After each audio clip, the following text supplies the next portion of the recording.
ছোট্ট একটি ঘরে মা বাবা ভাই বোন সকলে গল্প করছিল। তখনই হঠাৎ বাতিটি ভেঙে গেল এবং ঘর অন্ধকার হয়ে গেল।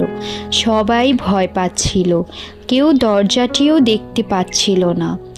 ছোট্ট এক কোণে মোমবাতি অবহেলিতভাবে পড়েছিল।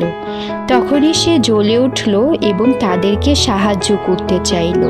মোমবাতিটি এতদিন সকলে অবহেলা করে ফেলে রেখেছে, এখন সে সকলের কাজে আসবে। মোমবাতিটি দেখে সকলেই অবাক হয়ে গেল।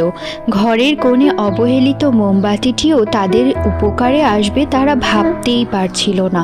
তখনই সবাই দরজা খুঁজে পেল এবং ভীষণ খুশি হলো।